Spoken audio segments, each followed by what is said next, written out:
Welcome back to the Stormcrow Show. I'm Brady. And I'm Josh. And today we are going to bring you another RWBY theory, also from our friend Sharider. And he explained to us that there is strong evidence that Ozpin is really the Fantastic Four. Okay, aside from the fact that we might get sued by Marvel for that comment, it's pronounced Sharider. Yeah, that's what I said. Sharider. No. Sharider. Yeah, I don't care. It's Sharider to me. You're Sharider to me, Sharider. I'm not Sharider or Sharider. No, but I'm assuming he's listening. Oh. Being that we're taking his idea, so... Okay, go on. So, thank you, Sharider. So, Josh, why don't you tell us, or at least recap a little bit of his theory for us? Okay. So, to explain further, when we say Fantastic Four or whatever, what we're saying is that there are four major characters in the RWBY, World of Remnant universe, if you will, that we're going to argue that Ozpin is, or to put it another way, Ozpin is these four characters throughout Remnant history. Okay. We'll start in reverse chronological order. Sounds good. First, we'll start with Oscar, which is pretty obvious considering the fact he more or less confirms it in Season 4. Okay. Also, a little heads up, Oscar is the name of the Wizard of Oz in The Wizard of Oz. Oh, interesting. Yeah, at least that's my understanding. I'll put a link down below to let you guys check into that yourself. The next person, going back again in chronological order, reverse chronological order, is Ozpin. Ozpin is Ozpin? Yes. Wow. I'm not sure I would have caught that one, so thank you. You're very welcome. All right, on to the harder stuff.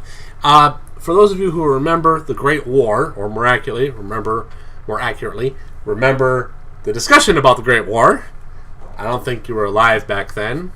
No, probably not. And they might not have also been on that world when the Great War was happening. I will grant that. Yes. So, we're arguing that the King of Vale is the same person as Ozpin, or that Ozpin's spirit inhabited the King of Vale, or basically that equivalent. There's some evidence for this. First, if you watch the World of Remnant episode on the Great War, it's interesting that the King of Vale is mentioned to have that he fought with his sword and his scepter, which, now, the outline isn't perfectly clear, but it's interesting that he mentions the scepter, and that might be maybe, say, one of the four relics that is brought up in Season 4. That's another subject altogether, though. But it's interesting that it's very similar to the idea of Ozpin's staff, or his cane. Oh, interesting. I don't think I'd ever noticed that. So, it's not necessarily identical. I might be reading too far into it, but it's an interesting aside that they bring that up. The other factor is that the King of Vale founded the 4 Huntsman Academies and was the last King of Vale. Now, here's the thing. The fact that he founded those 4 academies might mean, he just entrusted Ozpin to run one of those academies. Here's the thing, though. 1, Ozpin is very knowledgeable. I think that's a fair... compared to the other headmasters of the other academies that we've seen so far, such as Ironwood, there's definitely a strong connection with Ozpin having a much more in-depth knowledge on the history and world of Remnant than General Ironwood. Almost more personal, he has an in-depth knowledge. The other factor is that the beacon clock tower at the academy, it's all those gears, all that looking, it looks just, like gears on a clock tower. But that's also Ozpin's motif. That's his symbol. His cane looks very similar, or seems to kind of represent that same concept. Which is interesting to me, because that suggests that, okay, look, if Ozpin is just is he this big proud person? It doesn't seem to be. No. Cinder says he's really arrogant, but Cinder's not exactly the most humble person out there, so... No. She could be correct, but my point is, it seems maybe not, maybe a little bit more questionable that he'd be vain, arrogant, if you will. And if that's the case, he puts all his symbolism into the school just to make himself look good. I mean, it's like, well, what happens if he stops being the headmaster? I mean, do they change? Does the clock tower or something become like, a place for like bunny rabbits to hang around because the headmaster is now, there are symbols of bunny rabbit? Huh. I don't know. That's a good point. I'd never thought of where bunny rabbits would hang out. Well, Pumpkin Pete's would be one place. Yeah, well, there you go. But that's another subject altogether.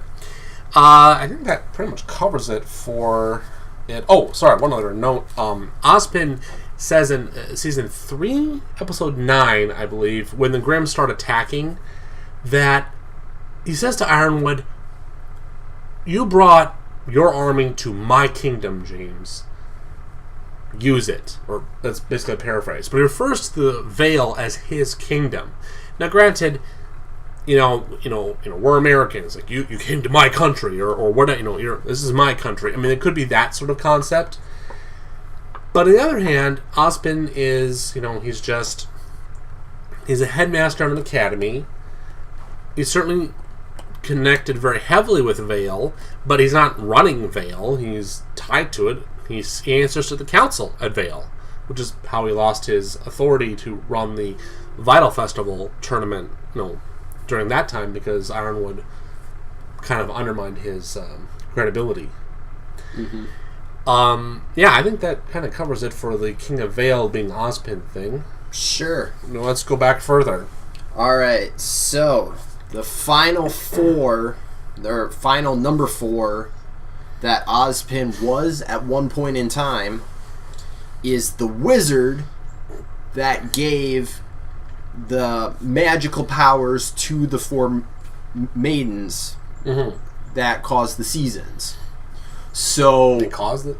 Well, they're associated with the seasons. Okay, I was like, so there's no winter or summer until this happened, guys. Yeah, well, it was a very bland time of year. Yeah, no kidding. Sorry, so this is tied heavily to the fact that much of the RWBY TV show is actually based off of The Wizard of Oz. Hence the name Ozpin, Wizard of Oz.